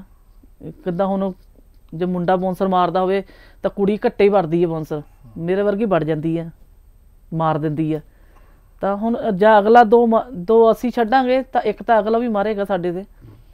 ਜੇ ਅਸੀਂ ਕਿਸੇ ਨੂੰ ਹੱਥੋਂ ਪਾਈ ਕਰਾਂਗੇ, ਮਾਰਾਂਗੇ ਤਾਂ ਅਗਲਾ ਵੀ ਮਾਰੇਗਾ, ਦੋ ਤਾਂ ਅਗਲਾ ਵੀ ਮਾਰੇਗਾ, ਜਾਂ ਚਾਰ ਅਸੀਂ ਮਾਰਾਂਗੇ। ਤਾਂ ਕਈ ਵੇਲੇ ਹੋਈ ਸੀ ਇੱਕ ਵਾਰੀ ਲੜਾਈ ਜ਼ਬਰਦਸਤ, ਉੱਪਰ ਹੋਈ ਸੀ ਪਾਰਾ 'ਚ। ਤਾਂ ਉਸ ਤੋਂ ਬਾਅਦ ਕੀ ਕਹਿੰਦੇ ਆ, ਮੈਂ ਆਈ ਥੱਲੇ ਬੇਸਮੈਂਟ 'ਚ ਆਪਣੀ ਐਕਟੀਵਾ ਚੱਕਣ, ਤਾਂ ਮੁੰਡੇ ਕਹਿ ਵੀ ਰਹੇ ਸੀ ਬੌਂਸਰ, ਕਹਿੰਦੇ ਆਪਾਂ ਇਕੱਠੇ ਚੱਲਦੇ ਆ। ਤਾਂ ਮੈਂ ਕਿਹਾ ਨਹੀਂ ਨਹੀਂ ਤੁਸੀਂ ਆ ਜਿਓ, ਮੈਨੂੰ ਲੇਟ ਹੋ ਰਹੀ ਹੈ, ਮੈਂ ਮੁੰਡਾ ਇਕੱਲਾ ਘਰ ਆ। ਤਾਂ ਕਿਹਨਾਂ ਨਾਲ ਲੜਾਈ ਉੱਪਰ ਹੋਈ ਸੀ, ਉਹ ਥੱਲੇ ਉਹਨਾਂ ਨੇ ਪਤਾ ਨਹੀਂ ਮੇਰੇ ਕੀ ਪੱਟ 'ਤੇ ਮਾਰਿਆ, ਚਾਕੂ ਮਾਰਿਆ, ਪਤਾ ਨਹੀਂ ਕੀ ਮਾਰਿਆ। ਤਾਂ ਉਹਨਾਂ ਨੇ ਮਾਰ ਕੇ ਨਾ ਦਵਾ ਤੋਂ ਭੱਜਣ ਲੱਗੇ, ਉਹਨੇ 'ਚ ਮੁੰਡਿਆਂ ਨੇ ਕੁੱਟਤੇ ਬੇਸਮੈਂਟ 'ਚ। ਤਾਂ ਫਿਰ ਘਰ ਜਾ ਕੇ ਦੇਖਿਆ ਤਾਂ ਮੇਰੇ ਪੱਟ 'ਤੇ ਖੂਨ ਨਿਕਲ ਰਿਹਾ। ਮਤਲਬ ਕਈ ਲੜਾਈ ਹੋਈ। ਇੱਕ ਵਾਰੀ ਮੁੰਡੇ ਮਗਰ ਲੱਗ ਗਏ ਸੀ, ਇਹ ਕਾਫੀ ਇੱਥੇ ਮੇਰੇ ਗੱਡੀ ਵਿੱਚ ਮਾਰਤੀ ਸੀ, ਐਕਟੀਵਾ ਦੇ ਵਿੱਚ ਮਾਸ ਮੂਸ ਸਾਰਾ ਪੱਟਿਆ ਗਿਆ ਸੀ। ਤਾਂ ਬਹੁਤ ਵਾਰੀ ਇੱਦਾਂ ਹੋਇਆ। ਤੇ ਉਸ ਦੌਰ ਦੇ ਵੀ ਤੁਹਾਡਾ ਮੁੰਡਾ ਜਿਹੜਾ ਤੁਹਾਡਾ ਬੇਟਾ ਉਹ ਤਾਂ ਬਹੁਤ ਛੋਟਾ ਸੀਗਾ, ਤੇ ਤੁਸੀਂ ਪਰਵਰਿਸ਼ ਕਿਵੇਂ ਕੀਤੀ ਉਹਦੀ? ਕਿਉਂਕਿ ਤੁਸੀਂ ਰਾਤ ਨੂੰ, ਮੈਂ ਜਿਵੇਂ ਕਿ ਤੁਹਾਨੂੰ ਪਹਿਲਾਂ ਵੀ ਕਿਹਾ ਸੀ, ਬੱਚੇ ਨੂੰ ਮਾਂ ਦੀ ਲੋੜ ਜਿਹੜੀ ਕਿ ਸਭ ਤੋਂ ਜ਼ਿਆਦਾ ਰਾਤ ਨੂੰ ਹੁੰਦੀ, ਕਿਉਂਕਿ ਬੱਚੇ ਨੇ ਸੌਣਾ ਹੁੰਦਾ। ਉਸ ਸਮੇਂ ਤੁਸੀਂ ਕਿਵੇਂ ਉਹ ਟਾਈਮ ਕੱਢਿਆ? ਮੈਂ ਟਾਈਮ ਬਹੁਤ ਔਖਾ ਕੱਢਿਆ, ਪੁੱਛੋ ਨਾ। ਮਤਲਬ ਕੀ ਕਹਿੰਦੇ ਇੰਨਾ ਔਖਾ ਕੱਢਿਆ ਨਾ, ਇੱਕ ਮਾਂ ਨੂੰ ਬਹੁਤ ਮੁਸ਼ਕਲ ਲੱਗਦਾ ਵਾ ਵੀ ਬੱਚਾ ਘਰ ਛੱਡ ਕੇ ਜਾਣਾ। ਫਿਰ ਵੀ ਕਦੋਂ ਮੇਰੇ ਭਰਾ ਸਾਹਮਣੇ ਰਹਿੰਦੇ ਸੀ ਨਾ, ਤਾਂ ਫਿਰ ਵੀ ਮੈਨੂੰ ਥੋੜ੍ਹਾ ਜਿਹਾ ਹੌਸਲਾ ਰਹਿੰਦਾ ਸੀ। ਕਦੋਂ ਮਤਲਬ ਉਹ ਨਹੀਂ ਸੀ, ਮੈਂ ਡਾਂਸ ਲਾਈਨ 'ਚ ਸੀ, ਉਹ ਤੋਂ ਮੈਨੂੰ ਬਹੁਤ ਦਿੱਕਤ ਆਈ। ਕਈ ਵੇਲੇ ਰੋਣਾ, ਕਈ ਵੇਲੇ ਡਾਂਸ ਨਹੀਂ ਕਰਨਾ ਸਟੇਜ 'ਤੇ ਚੜ੍ਹ ਕੇ, ਕਈ ਵੇਲੇ ਇੱਧਰ ਉੱਧਰ ਭੱਜਣਾ, ਕਈ ਵੇਲੇ ਸੋਚਣਾ ਵੀ ਮੈਂ ਕਿੱਥੇ ਫਸੀ ਹਾਂ, ਕੀ ਕਰ ਰਹੀ ਹਾਂ, ਹੁਣ ਬੱਚਾ ਤਾਂ ਪਾਲਣਾ ਹੀ ਆ। ਕਈਆਂ ਨੇ ਮੈਨੂੰ ਕੁੜੀਆਂ ਨੇ ਸਮਝਾਉਣਾ, ਰੁਪਾਲੀ ਇਹ ਗੱਲਾਂ ਨਾ ਸੋਚਿਆ ਕਰ, ਤੂੰ ਆਪਣਾ ਕੰਮ ਕਰ ਰਹੀ, ਤੂੰ ਮਿਹਨਤ ਕਰ ਰਹੀ ਹੈ, ਕੋਈ ਇੱਦਾਂ ਦੀ ਗੱਲ ਤਾਂ ਨਹੀਂ ਹੈਗੀ। ਕਈ ਵੇਲੇ ਇੱਧਰ ਇੱਕ ਵਾਰੀ ਸ਼ੋਅ ਆ ਗਿਆ, ਕਿੱਟੀ ਸ਼ੋਅ, ਮੈਂ 1-2 ਵਾਰੀ ਗਈ, ਮੁੜ ਕੇ ਨਹੀਂ ਮੈਂ ਗਈ, ਕਿਉਂ ਤਾਂ ਮੈਂ ਉਹ ਸ਼ੋਅ 'ਤੇ ਮੈਨੂੰ ਚੰਗਾ ਨਹੀਂ ਲੱਗਾ, ਕਿਉਂ ਤਾਂ ਉਹ ਸ਼ੋਅ ਅੱਛਾ ਨਹੀਂ ਸੀ। ਕਈ ਅੱਛੇ ਹੁੰਦੇ ਆ ਸ਼ੋਅ, ਕਿੱਟੀ ਸ਼ੋਅ, ਪਰ ਉਹ ਕਈ ਸ਼ੋਅ ਮੈਨੂੰ ਗੰਦੇ ਲੱਗੇ ਉਹ ਸ਼ੋਅ, ਕਿਉਂ ਇਸ ਕਰਕੇ ਮੈਂ ਉਹ ਸ਼ੋਅ ਛੱਡਤਾ ਸੀ। ਜਦ ਦੀ ਪਹਿਲੀ ਗੱਲ ਤਾਂ ਕੁੜੀ ਦੇ ਗੋਲੀ ਵੱਜੀ, ਮੈਂ ਉਦੋਂ ਉਸ ਤੋਂ ਬਾਅਦ ਥੋੜ੍ਹਾ ਟਾਈਮ ਹੀ ਕੰਮ ਕੀਤਾ, ਉਸ ਤੋਂ ਬਾਅਦ ਕੀਤਾ ਨਹੀਂ। ਫਿਰ ਉਸ ਤੋਂ ਬਾਅਦ ਖਾਨ ਭਾਜੀ ਮਿਲ ਗਏ ਮੈਨੂੰ। ਤੇ ਜਦੋਂ ਤੁਸੀਂ ਇਸ ਲਾਈਨ ਦੀ, ਜਿਵੇਂ ਕਿ ਤੁਸੀਂ ਦੱਸਿਆ ਮੈਨੂੰ ਕਿ ਤੁਸੀਂ ਜਿਹੜੇ ਕਿੱਟੀ ਸ਼ੋਜ਼ ਹੈ, ਜਿਹੜੀ ਹੋਰ ਕਿਤੇ ਤੁਸੀਂ ਬਾਹਰ ਜਾਂਦੇ ਹੋਣੇ, ਤੇ ਉੱਥੇ ਕਦੀ ਕਦੀ ਇੱਦਾਂ ਵੀ ਹੁੰਦਾ ਹੋਣਾ ਕਿ ਸਿਕਿਉਰਿਟੀ ਨਾ ਹੋਣ ਦੇ ਕਰਕੇ ਜਿਹੜੇ ਉੱਥੇ ਦੇ ਲੋਕ ਆਏ ਆ, ਜਿਹੜਾ ਨੇ ਤੁਹਾਨੂੰ ਬੁਲਾਇਆ ਹੁੰਦਾ, ਉਹ ਵੀ ਗੰਦਾ ਤੁਹਾਡੇ ਨਾਲ ਵਰਤਾਵ ਕਰਦੇ? ਹਾਂਜੀ ਹਾਂਜੀ, ਇਹ ਤਾਂ ਤੁਸੀਂ ਸਹੀ ਸਵਾਲ ਕੀਤਾ। ਮਤਲਬ ਕੀ ਕਹਿੰਦੇ ਆ, ਕਿੱਦਾਂ ਹੁਣ ਕਿੱਟੀ ਸ਼ੋਅ ਹੁੰਦੇ ਆ, ਤਾਂ ਹੁਣ ਕਈ ਕੁੜੀਆਂ ਮਤਲਬ ਕਰਦੀਆਂ ਵਾ, ਡਾਂਸ ਕਰਦੀਆਂ, ਚਲੋ ਉਹ ਵੀ ਕੰਮ ਕਰਦੀਆਂ, ਠੀਕ ਹੈ ਨਾ, ਆਪਾਂ ਕਲੀਅਰ ਤਾਂ ਨਹੀਂ ਦੱਸ ਸਕਦੇ। ਮਤਲਬ ਕੀ ਕਹਿੰਦੇ ਆ, ਮੈਨੂੰ ਕੋਈ ਇੱਦਾਂ ਕਹਿਵੇ ਤਾਂ ਮੈਂ ਤਾਂ ਫਿਰ ਦਿਮਾਗ ਖ਼ਰਾਬ ਹੋ ਜਾਂਦਾ ਸੀ, ਫਿਰ ਮੈਂ ਗਾਲਾਂ ਗੂਲਾਂ ਕੱਢ ਦਿੰਦੀ ਸੀ। ਤਾਂ ਫਿਰ ਮੈਂ ਉਹ ਸ਼ੋਅ ਹੀ ਛੱਡਤਾ ਸੀ, ਕਿੱਟੀ ਸ਼ੋਅ ਤਾਂ ਲਾਣਾ ਛੱਡਦਾ, ਪੰਜਾਬੀ ਸ਼ੋਅ ਜਾਂ ਮੁਜਰਾ ਵਗੈਰਾ ਇਹ ਕਰਦੀ ਸੀ ਮੈਂ। ਤੇ ਕਿੱਟੀ ਸ਼ੋਅ ਦੇ ਵਿੱਚ ਮਤਲਬ ਇਹੋ ਜਿਹਾ ਕੀ ਹੁਣ ਐਸਾ ਜਿਹਾ, ਮੈਂ ਹੁਣ ਤੁਸੀਂ ਸਵਾਲ ਕੀਤਾ ਤਾਂ ਹੈਗਾ ਵਾ, ਚਲੋ ਉਹ ਤਾਂ ਸਵਾਲ ਤਾਂ ਜਵਾਬ ਦੇਣਾ ਹੀ ਪੈਣਾ ਮੈਨੂੰ। ਮਤਲਬ ਕੀ ਕਹਿੰਦੇ ਆ, ਕੁੜੀਆਂ ਵਾਸਤੇ ਬੰਦੇ ਕਿੱਦਾਂ ਹੁਣ ਕਿੱਟੀ ਸ਼ੋਅ ਕਰਦੇ, ਇਸ ਕਰਕੇ ਕਰਦੇ ਵੀ ਕੁੜੀਆਂ ਹੋਣੀਆਂ ਚਾਹੀਦੀਆਂ। ਪੰਜਾਬੀ ਸ਼ੋਅ 'ਚ ਇਹ ਹੁੰਦੇ ਫੈਮਿਲੀ ਵਾਲੇ ਬੰਦੇ ਬੈਠੇ ਹੁੰਦੇ ਆ, ਕਿੱਟੀ ਸ਼ੋਅ 'ਚ ਇਹ ਹੁੰਦੇ ਆ ਵੀ ਕੀ ਕਹਿੰਦੇ ਆ ਵੀ ਮੁੰਡੇ ਹੁੰਦੇ ਆ, ਵੀ ਇੱਕ ਤਰ੍ਹਾਂ ਦਾ ਗੰਦਾ ਕੰਮ ਹੁੰਦਾ ਵਾ, ਠੀਕ ਹੈ। ਮਤਲਬ ਸ਼ੋਅ ਘੱਟ ਵਾ ਤਾਂ ਗੰਦ ਜ਼ਿਆਦਾ ਵਾ, ਇਹ ਚੀਜ਼ਾਂ ਹੋ ਜਾਂਦੀਆਂ। ਇਸ ਕਰਕੇ ਤੁਸੀਂ ਜਿਹੜਾ ਕੀ ਆ ਬਾਉਂਸਿੰਗ ਲਾਈਨ ਦੇ ਵਿੱਚ ਆ ਗਏ? ਹਾਂਜੀ। ਤੇ ਤੁਸੀਂ ਕਦੀ ਡਾਂਸਿੰਗ ਲਾਈਨ ਦੇ ਵਿੱਚ ਆ ਕਿਸੇ ਨੂੰ ਇਦਾਂ ਕੁੱਟਤਾ ਹੋਵੇ? ਡਾਂਸ ਲਾਈਨ 'ਚ ਤਾਂ ਮੈਂ ਕੀ ਕਹਿੰਦੇ ਆ, ਇਹ ਇੱਧਰ ਦਿੱਲੀ ਵਾਲੀ ਸਾਈਡ, ਤਾਂ ਉੱਥੇ ਮੈਂ ਇੱਕ ਵਾਰੀ ਕਟਾਪਾ ਲਾਇਆ ਸੀ ਮੁੰਡੇ ਦਾ, ਮੇਰੇ ਪੈਰ 'ਤੇ ਕੱਚ ਵੀ ਵੱਜਿਆ ਹੋਇਆ ਵਾ, ਉਹ ਵੀ ਨਿਸ਼ਾਨ ਹੈਗਾ ਵਾ। ਮਤਲਬ ਉਹਨੇ ਨਾ ਦਸਰੀ ਕਿੱਦਾਂ, ਮੈਂ ਤੁਹਾਨੂੰ ਪਹਿਲਾਂ ਦੱਸਿਆ ਸੀ ਵੀ ਮੁੰਡੇ ਨੇ ਛੇੜਖਾਨੀ ਕੀਤੀ ਸੀ ਸਟੇਜ ਦੇ ਉੱਪਰ ਮੇਰੇ ਨਾਲ। ਤਾਂ ਉਹ ਮੁੰਡਾ ਕਹਿੰਦਾ ਸੀ ਇਹੀ ਕੁੜੀ ਆਉਣੀ ਚਾਹੀਦੀ ਆ ਡਾਂਸ ਵਾਸਤੇ, ਇਹੀ ਆਉਣੀ ਚਾਹੀਦੀ ਆ, ਕਿਉਂ ਤੋਂ ਹੁਣ ਕਿਹੜੀ ਮੈਡਮ ਲੈ ਕੇ ਗਏ ਸੀ, ਉਹ ਕਹਿੰਦੇ ਹੋਰ ਕੁੜੀ ਭੇਜ ਦਿੰਦੇ, ਕੁੜੀ ਥੱਕ ਗਈ ਸਟੇਜ ਦੇ ਉੱਪਰ, ਇਹ ਡਾਂਸ ਨਹੀਂ ਕਰ ਪਾਏਗੀ। ਤਾਂ ਉਹ ਕਹਿੰਦੇ ਨਹੀਂ ਸਾਨੂੰ ਇਹੀ ਕੁੜੀ ਚਾਹੀਦੀ, ਅਸੀਂ ਪੈਸੇ ਦਿੱਤੇ ਤੁਹਾਨੂੰ, ਫਲਾਨਾ ਦਿੱਤੇ, ਇੱਦਾਂ ਦਿੱਤੇ ਆ। ਤਾਂ ਫਿਰ ਹਾਰ ਕੇ ਮੈਨੂੰ ਜਾਣਾ ਪਿਆ, ਕਿਉਂ ਤੋਂ ਕਿਹੜੀ ਡਾਂਸ ਲਾਈਨ 'ਚ ਸਾਨੂੰ ਲੈ ਕੇ ਜਾਂਦੀ ਸੀ ਨਾ ਮੈਡਮ, ਉਹਨੇ ਦਿਮਾਗ ਲੜਾਇਆ ਵੀ ਕੁੜੀਆਂ ਸਾਰੀਆਂ ਗੱਡੀ 'ਚ ਬੈਨ 'ਚ ਬਿਠਾ ਲਈਏ, ਤਾਂ ਇਹਨੂੰ ਰੁਪਾਲੀ ਨੂੰ ਉੱਪਰ ਚਾੜ ਦਈਏ, ਫਿਰ ਬਾਅਦ 'ਚੋਂ ਇਹਨੂੰ ਲਿਆਵਾਂਗੇ ਵੀ ਸਾਰੀ ਕੁੜੀਆਂ ਨੂੰ ਲਿਜਾਵਾਂਗੇ ਇਕੱਠੀਆਂ, ਫਿਰ ਪੰਗਾ ਹੋ ਜਾਏਗਾ। ਤਾਂ ਉਸ ਟਾਈਮ ਮੈਂ ਉੱਪਰ ਚੜ੍ਹੀ ਸਟੇਜ 'ਤੇ, ਤਾਂ ਉਹਨੇ ਮੁੰਡੇ ਨੇ ਮੇਰੇ ਨਾਲ ਹੱਥੋਂ ਪਾਈ ਕੀਤੀ। ਤਾਂ ਫਿਰ ਉਦੋਂ ਮੈਂ ਕੀ ਕਹਿੰਦੇ ਆ, ਉਹ ਕਿਹੜਾ ਹੁੰਦੇ ਸਪੀਕਰ ਜੇ ਪਏ, ਉਹ ਮੁੰਡੇ ਦੇ ਸਿਰ 'ਤੇ ਮਾਰਿਆ ਸੀ। ਮਤਲਬ ਤੁਹਾਡੇ ਅੰਦਰ ਪਹਿਲਾਂ ਕਿਤੇ ਨਾ ਕਿਤੇ ਇੱਕ ਬਾਉਂਸਰ ਜਿਹੜਾ ਸੀਗਾ ਉਹ। ਤਾਂ ਫਿਰ ਇੱਕ ਵਾਰੀ ਭੰਗੜੇ ਲੈਣ 'ਚ ਹੋਇਆ ਸੀ, ਉਹਨਾਂ ਨੇ ਮੁਜਰਾ ਕਰਵਾਇਆ ਤਾਂ ਉਹ ਮੁੰਡੇ ਦੇ ਫੀਤੀ 'ਚ ਖਹਿਤੀ ਤਾਂ ਉਦੋਂ ਫਿਰ ਮੈਂ ਚੰਗਾ ਕੁੱਟਿਆ, ਬਹੁਤ ਜ਼ਿਆਦਾ ਕੁੱਟਿਆ ਉਹਨੂੰ, ਮੁੰਡੇ ਨੂੰ। ਤਾਂ ਉਦੋਂ ਪੇਮੈਂਟ ਨਹੀਂ ਮਿਲੀ, ਪਰ ਬੰਦੇ ਕੁੱਟ ਹੋ ਗਏ, ਪੇਮੈਂਟ ਨਹੀਂ ਮਿਲੀ। ਤਾਂ ਮੈਂ ਕਿਹਾ ਪੇਮੈਂਟ, ਮੈਂ ਉਦੋਂ ਗਾਲ ਕੱਢ ਕੇ ਬੋਲੀ, ਮੈਂ ਕਿਹਾ ਤੇਰੀ ਭੈਣ ਦੀ, ਮੈਂ ਕਿਹਾ ਨਾ ਦੇਈ ਤੂੰ, ਕਿਹੜੀ ਪੇਮੈਂਟ ਆ ਤੂੰ ਰੱਖ, ਮੈਂ ਕਿਹਾ ਆਪਣੇ ਕੋਲ ਪੇਮੈਂਟ, ਤੂੰ ਕੁੜੀ ਦੀ ਪੇਮੈਂਟ ਖਾ ਕੇ ਜਾਏਂਗਾ ਕਿੱਥੇ। ਅੱਛਾ, ਉਹ ਬੰਦੇ ਕੁੱਟਦੇ ਤੁਸੀਂ ਬਾਉਂਸਿੰਗ ਲਾਈਨ ਦੇ ਵਿੱਚ ਆ ਕੇ ਫਿਰ ਸਿੱਧੇ ਤੌਰ ਤੇ ਜਿਹੜਾ ਫਿਰ ਉਸ ਤੋਂ ਬਾਅਦ ਕਦੋਂ ਡਾਂਸ ਦੀ ਲਾਈਨ ਛੱਡੀ ਸੀ ਨਾ, ਫਿਰ ਤੰਗੀਆਂ ਤਾਂ ਆਈਆਂ ਸੀ ਇੱਕਦਮ, ਤਾਂ ਹੁਣ ਬਾਉਂਸਰ ਦੀ ਲਾਈਨ ਤਾਂ ਮਿਲਦੀ ਨਹੀਂ ਹੈਗੀ। ਮੈਂ ਉਦੋਂ ਹੀ ਆਪਣੇ ਭਰਾ ਦੇ ਨਾਲ ਚੱਲ ਗਈ ਸੀ ਖਾਨ ਨਾਲ, ਵੀ ਪਾਰਟੀ ਦੇਖਣ ਗਈ ਸੀ। ਤਾਂ ਉੱਥੇ ਫਿਰ ਕੀ ਕਹਿੰਦੇ ਆ, ਕੋਈ ਕੁੜੀ ਸੀ ਸਾਡੇ ਇਲਾਕੇ ਦੀ, ਇੱਧਰ ਦੀ ਸੀ, 6 ਫੇਸ ਦੀ। ਤਾਂ ਉਹਨੂੰ ਨਾ ਮੁੰਡੇ ਮਤਲਬ ਡਾਂਸ ਕਰ ਰਹੀ ਫਲੋਰ 'ਤੇ, ਉਹਦੇ ਮਤਲਬ ਮੁੰਡੇ ਉਹਨੂੰ ਨਾ ਬੁਲਾ ਰਹੇ, ਛੇੜਖਾਨੀ ਕਰ ਰਹੇ ਉਹਨਾਂ। ਤਾਂ ਮੈਂ ਉਹਨੂੰ ਹੱਥ ਮਾਰਿਆ, ਮੈਂ ਕਿਹਾ ਵੀ ਇਹਨਾਂ ਕੀ ਕਰ ਰਹੇ ਆ ਤੁਸੀਂ? ਕਹਿੰਦਾ ਤੁਹਾਡੇ ਨਾਲ ਕੀ ਮਤਲਬ ਹੈ? ਮੈਂ ਕਿਹਾ ਕੁੜੀ ਇਕੱਲੀ ਆ, ਉਹ ਸਟੇਜ 'ਤੇ ਡਿੱਗੀ ਹੋਈ ਹੈ, ਡਾਂਸ ਕਰ ਰਹੀ ਹੈ, ਤੁਸੀਂ ਕਰ ਕੀ ਰਹੇ ਆ? ਤਾਂ ਉੱਥੇ ਖੜੇ ਸੀ ਸਰ, ਸਾਡੇ ਰੂਬੀ ਸਰ। ਤਾਂ ਉਹਨਾਂ ਨੇ ਦੇਖਿਆ ਵੀ ਇਹ ਕੁੜੀ ਕੌਣ ਆ। ਤਾਂ ਉਹ ਫਿਰ ਬਾਅਦ 'ਚ ਪਤਾ ਲੱਗਾ ਵੀ ਖਾਨ ਦੀ ਭੈਣ ਆ ਇਹ। ਤਾਂ ਉਹ ਮੇਰੇ ਨਾਲ ਥੋੜ੍ਹਾ ਔਖਾ ਹੋ ਗਿਆ ਸੀ, ਉਹ ਤਾਂ ਬਾਉਂਸਰ ਸੀ, ਮੈਨੂੰ ਨਹੀਂ ਪਤਾ ਸੀ ਹੁਣ ਉਹ ਬਾਉਂਸਰ ਹੈ। ਤਾਂ ਔਖਾ ਹੋ ਗਿਆ। ਤਾਂ ਉਸ ਤੋਂ ਬਾਅਦ ਮੇਰੀ ਉਹਨਾਂ ਬਹਿਸ ਹੋ ਗਈ। ਮੈਂ ਗੱਡੀ 'ਚੋਂ ਕੱਢੀ ਬੋਤਲ ਕੱਢ ਕੇ ਕੁਝ ਮਾਰਨ ਲੱਗੀ ਨਾ ਉਹਦੇ ਸਿਰ 'ਤੇ। ਉਹ ਕਹਿੰਦਾ ਜਾ ਭਰਾਵਾ, ਕਹਿੰਦਾ ਕਿੱਦਾਂ ਦੀ ਕੁੜੀ ਹੈ, ਕਹਿੰਦਾ ਇਹ ਮੇਰੇ ਭਰਾ ਨੂੰ, ਕਹਿੰਦਾ ਖਾਨ ਨੂੰ, ਕਹਿੰਦਾ ਇਹ ਕੌਣ ਆ, ਕਹਿੰਦਾ ਉਹਦਾ ਮੁੰਡਾ ਮੂੰਹ ਲੜਨ ਆਈ, ਕਹਿੰਦਾ ਸਿਰ ਪਾੜ ਦੇਗੀ ਸਾਡਾ, ਕਹਿੰਦਾ ਲੈ ਜਾ, ਕਹਿੰਦਾ ਇਹਨੂੰ ਘਰ। ਤਾਂ ਮਤਲਬ ਇੱਦਾਂ ਦਾ ਮਤਲਬ ਬਹੁਤ ਲੜਾਈਆਂ ਹੋਈਆਂ। ਤਾਂ ਫਿਰ ਬਾਅਦ 'ਚੋਂ ਇਸ ਲਾਈਨ 'ਚ ਫਿਰ ਬਾਅਦ 'ਚੋਂ ਮੈਨੂੰ ਫੋਨ ਆਇਆ ਖਾਨ ਭਾਈ ਦਾ, ਕਹਿੰਦਾ ਪੁੱਤ ਤੇਰੇ ਕੋਲ ਕਾਲੀ ਪੈਂਟ ਕਾਲੀ ਕਮੀਜ਼ ਹੈਗੀ ਹੈ? ਮੈਂ ਭਾਜੀ ਕਿੱਥੇ ਜਾਣਾ? ਮੈਂ ਬੜੀ ਖੁਸ਼ ਹੋਈ, ਮੈਂ ਕਿੱਥੇ ਜਾਣਾ? ਉਦੋਂ ਡਾਂਸ ਲਾਈਨ ਛੱਡੀ ਨੂੰ ਕਾਫੀ ਦਿਨ ਹੋ ਗਏ ਵੀ ਮੈਂ ਬਾਹਰ ਵੀ ਨਹੀਂ ਨਿਕਲੀ ਸੀ। ਮੈਂ ਕਿੱਥੇ ਜਾਣਾ? ਕਹਿੰਦਾ ਜਾਣਾ ਆਪਾਂ ਪਾਰਟੀ ਜਾਣਾ। ਮੈਂ ਕਿਹਾ ਅੱਛਾ ਠੀਕ ਆ। ਮੈਂ ਕਿਹਾ ਮੇਰੇ ਕੋਲ ਭਾਜੀ ਕਮੀਜ਼ ਨਹੀਂ ਹੈਗੀ ਬਲੈਕ। ਮੈਂ ਕਿਹਾ ਜ਼ਰੂਰੀ ਸੁਣੀ ਪਾਰਟੀ 'ਚ ਬਲੈਕ ਹੀ ਕੱਪੜੇ ਪਾ ਕੇ ਜਾਣੇ, ਕਿਹੜਾ ਮਰਜ਼ੀ ਪਾ ਜਾਓ। ਕਹਿੰਦਾ ਨਹੀਂ ਪੁੱਤ ਬਲੈਕ ਹੀ ਕੱਪੜੇ ਪਾ ਕੇ ਜਾਣੇ ਆ। ਉਦੋਂ ਕੋਈ ਸ਼ੂਟਿੰਗ ਚੱਲ ਰਹੀ ਸੀ, ਤਾਂ ਉੱਥੇ ਗਏ ਸੀ ਅਸੀਂ। ਤਾਂ ਮੈਨੂੰ ਨਾ, ਮੈਂ ਪਾਈ ਹੀਲ ਵਾਲੀ ਜੁੱਤੀ, ਮਤਲਬ ਪੂਰੀ ਬੰਦ ਬਲੈਕ। ਮੈਂ ਖੜੀ, ਮੈਨੂੰ ਕਹਿੰਦੇ ਇੱਥੇ ਖੜ ਜਾ, ਮਤਲਬ ਕਿੱਥੇ ਕੁੜੀਆਂ ਕੱਪੜੇ ਚੇਂਜ ਕਰਦੀਆਂ ਨਾ, ਉੱਥੇ ਖੜ ਜਾ। ਮੈਂ ਕਿਹਾ ਕਿਉਂ ਖੜਾ? ਮੈਂ ਇੱਥੇ ਪਾਰਟੀ ਦੇਖਣ ਆਈ ਹਾਂ, ਮੈਂ ਇੱਥੇ ਖੜਨ ਆਈ ਹਾਂ। ਕਹਿੰਦੇ ਨਹੀਂ ਖੜ ਪੁੱਤ, ਥੋੜ੍ਹਾ ਟਾਈਮ ਖੜ। ਕਿਉਂਕਿ ਮੈਂ ਖਾਨ ਦਾ ਜ਼ਿਆਦਾ ਕਹਿਣਾ ਮੰਨਦੀ ਸੀ। ਤਾਂ ਖਾਨ ਤੋਂ ਸਿਵਾ ਮੈਂ ਲੜਾਈ ਤੋਂ ਪਿੱਛੇ ਵੀ ਨਹੀਂ ਹੁੰਦੀ। ਜੇ ਖਾਨ ਇੱਕ ਵਾਰੀ ਕਹਿ ਦੇ ਪਿੱਛੇ ਹੋ ਜਾ, ਮੈਂ ਪਿੱਛੇ ਹੋ ਜਾਂਦੀ ਹਾਂ। ਫਿਰ ਉਸ ਤੋਂ ਬਾਅਦ ਮੈਂ ਖੜੀ ਹੋਈ ਕਾਫੀ ਟਾਈਮ, ਮੈਨੂੰ ਰੂਬੀ ਸਰ ਮਿਲ ਗਏ। ਮੈਂ ਕਿਹਾ ਇਹ ਬੰਦਾ ਕਿੱਦਾਂ ਆ ਗਿਆ, ਇਹਨੂੰ ਮੈਂ ਮਾਰੂੰਗੀ। ਉਹ ਫਿਰ ਖਾਨ ਭਾਜੀ ਕਹਿਣ ਲੱਗਾ ਰੂਬੀ ਸਰ ਨੂੰ, ਕਹਿੰਦੇ ਤੂੰ ਉੱਥੇ ਕਿਉਂ ਆਇਆ, ਤੂੰ ਪਰੇ ਹੋ ਜਾ, ਔਰ ਰੁਪਾਲੀ ਇੱਥੇ ਹੀ ਹੈ। ਕਹਿੰਦਾ ਤੂੰ ਹੀ ਬੁਲਾਇਆ ਸੀ ਰੁਪਾਲੀ ਨੂੰ ਬਾਉਂਸਰੀ ਲਾਈਨ 'ਚ, ਹੈ ਫਸਟ ਟਾਈਮ ਆਈ ਆ, ਉਹਨੇ ਤੈਨੂੰ ਦੇਖ ਲਿਆ, ਤੇਰੇ ਨਾਲ ਪਹਿਲਾਂ ਲੜਾਈ ਹੋ ਚੁੱਕੀ ਹੈ ਨਾ। ਤਾਂ ਉਹ ਬੋਲਦੀ ਹੈ। ਤਾਂ ਫਿਰ ਉਸ ਤੋਂ ਬਾਅਦ ਹੌਲੀ ਕਹਿੰਦਾ ਕੋਈ ਨਹੀਂ, ਮਾੜਾ ਜਿਹਾ ਆਪਣੀ ਭੈਣ ਨੂੰ ਸਮਝਾਓ ਵੀ ਜੋ ਹੋ ਗਿਆ ਕੋਈ ਗੱਲ ਨਹੀਂ। ਫਿਰ ਉਹਨਾਂ ਨੇ ਮੈਨੂੰ ਖੁਦ ਬਾਅਦ 'ਚ ਕੋਈ ਡਿਊਟੀ ਖਤਮ ਹੋਣ ਤੋਂ ਬਾਅਦ ਉਹਨਾਂ ਨੇ ਦੱਸਿਆ ਨਾ ਵੀ ਬਾਉਂਸਰ ਹੀ ਲੈਣਾ। ਮੈਂ ਹੈਰਾਨ ਹੋ ਗਈ। ਮੈਂ ਕਿਹਾ ਮੈਂ ਭੈਣ 'ਚ, ਮੈਂ ਕਿਹਾ ਮੇਰੀਆਂ ਤਾਂ ਲੱਤਾਂ ਰਹਿ ਗਈਆਂ। ਮੈਂ ਖੜੇ ਹੋ ਕੇ, ਮੈਨੂੰ ਪਤਾ ਹੁੰਦਾ ਮੈਂ ਬੂਟ ਪਾ ਕੇ ਆਉਂਦੀ। ਮੈਂ ਕਿਹਾ ਤੁਸੀਂ ਤਾਂ ਹੀਲ ਵਾਲੀ ਜੁੱਤੀ ਪਾ ਕੇ ਮੈਨੂੰ ਖੜੀ ਕਰਤਾ। ਮੈਂ ਕਿਹਾ ਮੈਂ ਇੱਕ ਭੁੱਖ ਲੱਗੀ ਹੋਈ ਮੈਨੂੰ। ਕਹਿੰਦਾ ਚੱਲ ਰੋਟੀ ਖਾਂਦੇ ਆਪਾਂ ਜਾ ਕੇ। ਫਿਰ ਉਸ ਤੋਂ ਬਾਅਦ ਹੌਲੀ ਇੱਥੇ ਲੱਗੀ ਐਲਫਾ ਕਿਊ 'ਚ, ਨਾਮ ਨਹੀਂ ਆਉਂਦਾ ਸੌਰੀ। ਤਾਂ ਮੈਨੂੰ ਇੱਦਾਂ ਹੀ ਨਾਮ ਲੈਣਾ ਆਉਂਦਾ, ਐਲਫਾ ਕਿਊ 22 'ਚ ਪਤਾ ਨਹੀਂ। ਤਾਂ ਉੱਥੇ ਮੈਂ ਡਿਊਟੀ ਲਾਈ। ਉੱਥੇ ਫਿਰ ਰੂਬੀ ਸਰ ਨੇ ਮੈਨੂੰ ਡਿਊਟੀਆਂ ਦੇਣ ਲੱਗ ਗਏ। ਫਿਰ ਉੱਥੇ ਮੇਰੀ ਲੜਾਈ ਹੋ ਗਈ ਸੀ ਇੱਕ ਵਾਰੀ ਬਾਰ 'ਚ ਲੜਾਈ ਹੋ ਗਈ। ਤਾਂ ਉਹਨੇ ਵੇਟਰ ਨੇ ਬੋਲਿਆ, ਕਹਿੰਦਾ ਇਹ ਬੰਦਾ ਪੈਸੇ ਨਹੀਂ ਦੇ ਰਿਹਾ। ਮੈਂ ਕਿਹਾ ਫਿਰ ਮੈਂ ਕੀ ਕਰਾਂ? ਕਹਿੰਦਾ ਜਾ ਕੇ ਪੁੱਛੋ ਉਹਨੂੰ। ਮੈਂ ਕਿਹਾ ਠੀਕ ਹੈ। ਮੈਂ ਕਿਹਾ ਸਰ ਪੈਸੇ ਪੂਸੇ ਦੇ ਦਿਓ, ਜੋ ਤੁਸੀਂ ਬੀਅਰ ਵਗੈਰਾ ਪੀਤੀ ਆ ਤਾਂ ਪੇ ਕਰ ਦਿਓ। ਕਹਿੰਦਾ ਮੇਰੇ ਕੋਲ ਹੈ ਨਹੀਂ। ਮੈਂ ਕਿਹਾ ਫਿਰ ਜੱਗ ਤਾਂ ਪੂਰਾ ਪੀ ਗਿਆ, ਤੇਰੇ ਕੋਲ ਕਿਉਂ ਨਹੀਂ ਹੈਗੇ ਪੈਸੇ ਵੀ? ਤਾਂ ਮੈਂ ਕਿਹਾ ਦੇ। ਕਹਿੰਦਾ ਮੈਂ ਦੇਣਾ। ਫਿਰ ਮੈਂ ਉਹਦੀ ਕਮੀਜ਼ ਫੜੀ, ਉੱਪਰ ਲੈ ਗਈ ਪੌੜੀਆਂ ਤੋਂ ਬਾਹਰ ਮਾਰਕੀਟ 'ਚ ਲੈ ਗਈ। ਤਾਂ ਫਿਰ ਉਸ ਤੋਂ ਬਾਅਦ ਰੂਬੀ ਸਰ, ਉਦੋਂ ਮੈਂ ਫੋਨ ਕੀਤਾ ਸੀ। ਮੈਂ ਕਿਹਾ ਰੂਬੀ ਸਰ ਇੱਦਾਂ ਦਾ ਕਰਕੇ ਬਈ ਲੜਾਈ ਹੋਈ ਹੈ, ਵੀ ਕੀ ਕਹਿੰਦੇ ਇੱਦਾਂ ਦਾ ਕਰਕੇ ਪੈਸੇ ਨਹੀਂ ਬੰਦਾ ਦੇ ਰਿਹਾ ਇਹ। ਕਹਿੰਦਾ ਕੋਈ ਚੱਕਰ ਨਹੀਂ, ਮੈਂ ਆ ਰਿਹਾ। ਉਦੋਂ ਰੂਬੀ ਸਰ ਸੀ, ਰੋਬਿਨ ਸਰ ਸੀ, ਉਦੋਂ ਆਏ ਸੀ ਇਹ ਆਏ। ਤਾਂ ਫਿਰ ਉਸ ਤੋਂ ਬਾਅਦ ਉਹ ਮੁੰਡੇ ਨੇ ਕਿੰਨੇ ਚਿਰ ਨੂੰ ਉਹ ਆ ਰਹੇ ਨਾ ਪਿੱਛੋਂ ਦੀ, ਉਨੇ ਚਿਰ ਨੂੰ ਉਹਨੇ ਕਹਿ ਤਾ ਵੀ ਤੁਸੀਂ ਤਾਂ ਪੰਜਾਬ ਦੇ ਲੱਗਦੇ ਹੋ। ਮੈਂ ਕਿਹਾ ਸਾਲਿਆ ਮੈਂ ਪੰਜਾਬ ਦੀ ਹੋਵਾਂ ਕਿੱਥੋਂ ਮਰਜ਼ੀ ਹੋਵਾਂ, ਤੈਨੂੰ ਕੀ ਮਤਲਬ ਹੈ।